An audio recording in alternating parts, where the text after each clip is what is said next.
do you say to the American people who question how much longer this will take? Obviously, you know that they are having You're such a disgrace. Did you hear what I just said? Trump's not handling his Iran war failure very well. According to reports during a recent Oval Office meeting, Trump launched into a profanity-filled tirade against Iranian leaders, calling them, quote, scumbags and lunatics.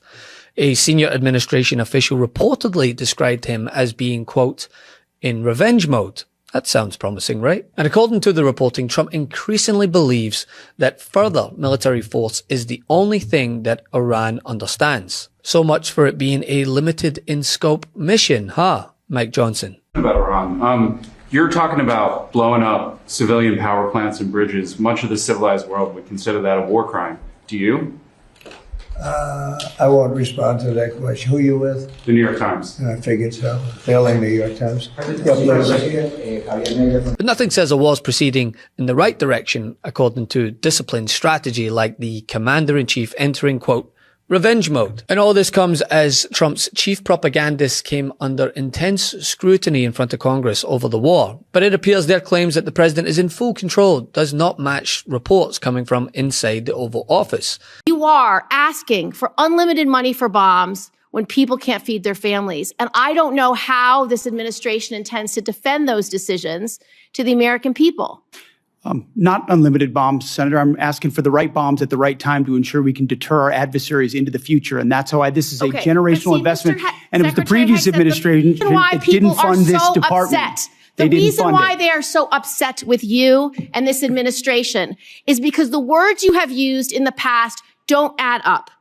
About Iran specifically, you said that we had obliterated, quote unquote, Iran's ability to create nuclear weapons. The president made the same claim. Yet 8 months later, in February of 2026, the president launched an active war claiming Iran was within 2 weeks of having a weapon. So when you say two very different things, the American people don't know who to believe or what to believe. They just know they can't afford their health care, they can't afford their food, they can't afford housing, and our farmers are continuing to suffer. So, which is true? Was it obliterated or wasn't it? The leak is revealing, right? Because Trump is increasingly trapped by the difference between the war he promised and the war he currently is involved in. If you remember at the beginning, Trump said this would take roughly 4 or 5 weeks. It's now lasted, 5 months? And when a reporter recently reminded him of that timeline, Trump responded saying that the United States had moved from doing, quote, a little job to doing a much larger one and was now, quote, just ending it. The exit strategy. Well, I think there's a lot of them. There's a military exit where we just keep going just the way we are, and we can even make it a heavier dose, and it's knocking out everything they have.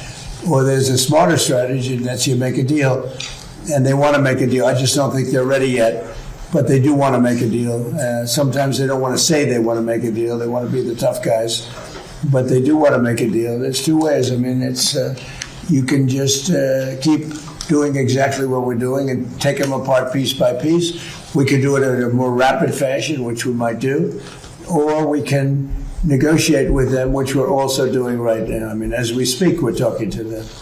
And you said today that Russia and China are not. That's a fascinating new definition of ending, right? It's like somebody working in your house saying, hey, I'm almost finished painting the kitchen, but you've demolished the ceiling. Yeah, because it's a much bigger job now. Trump has reportedly said at least 30 times that the Iran war is almost over. At this point, quote, almost over is not a prediction. It's what the entire job should be referred to. Operation almost over, or Operation they want to make a deal. We have major points of agreement. They want to make a deal, and we are very willing to make a deal. Well, I think we're going to end it. I can't tell you for sure when they want to make a deal so badly. You have no idea how badly they want to make a deal. They want to make a deal so badly. I do see a deal in Iran. We were very close to a deal. I think it's close to over, yeah. I mean, I view it as very close to over. It's looking very good that we're going to make a deal with Iran, and it's going to be a good deal. This process should go very quickly. We're going to end that war very quickly. They want to make a deal so badly. We think we're close to a deal, and that's okay. We're in the final throes of what will be a very, very good deal.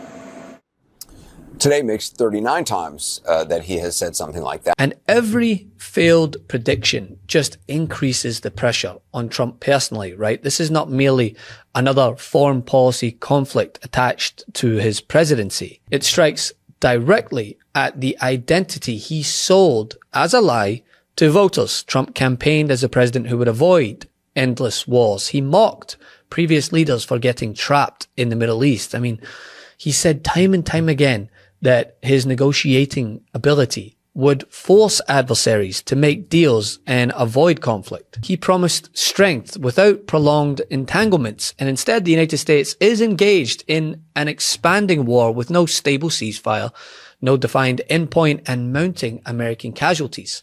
And now this conflict is consuming his presidency. And according to people around him, some of his own advisors are worried sick about precisely that, especially as we head towards the midterms. And clearly the pressure is getting to him. It's boiling over behind closed doors. The consequences of this never-ending war are making their way onto the Fox News airways of all places. Take Fox's latest national survey that found that 56% of voters oppose US military action against Iran. Trump's approval on Iran has fallen to 34%, while 66% disapprove. That's his worst rating on this issue in Fox polling so far. Nearly 2/3 believe the conflict will continue for at least another year, which is why you see Republicans running scared when they're asked this very question with November approaching. You're seeing members of the DSA who are completely ignoring the flashing red lights and ones who are taking stock of it. Like Francesca Hong, who's running in the Democratic gubernatorial primary for Wisconsin, for instance. She was asked about abolishing prisons, which is what Chevalier here in Harlem said was one of her policies. She was like, no, we need prisons. She was asked, what happens if you lose the primary? Will you campaign for the Democrat? She said, I will work harder than anybody else to get the Democrat elected.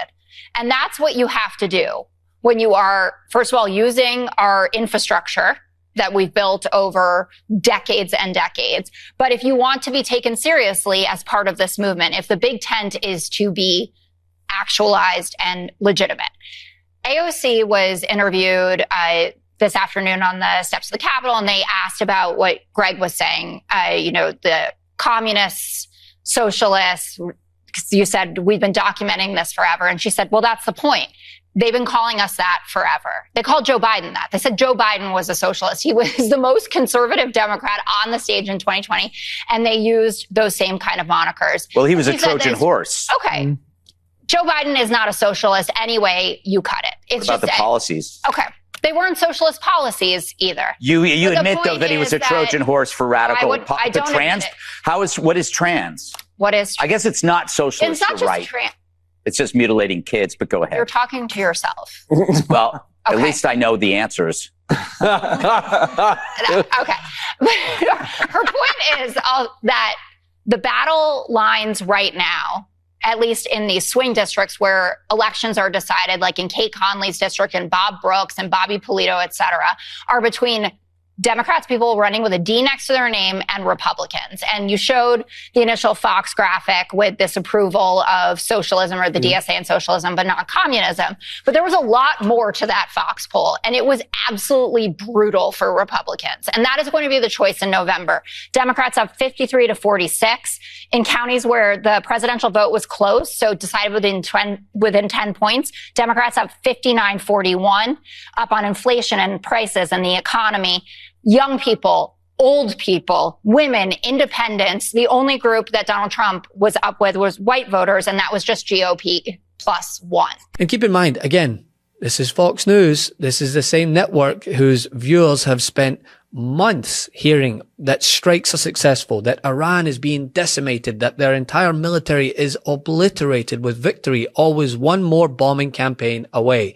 And after all that programming, a majority are still saying, hey, we want this to end. I don't understand how it's possible that Iran has the capabilities to fight this way and continue to try to lash out at Gulf countries and U.S. military bases, because the U.S. has obliterated Iran's military, and the president continues to reiterate that. Fox can provide the graphics, right? They can provide the big dramatic music and the headlines that say America fights back. But eventually, what we're seeing is posters are calling actual voters, and actual voters are the ones saying that they do not want this war. So that may explain, considering it's his favorite network, he's probably watched this that Trump's anger feels increasingly frantic. He is facing an adversary that has not capitulated, an American public that will not support the level of escalation he may believe is necessary to force capitulation. President Trump campaigned on no more foreign wars. You've obviously supported him.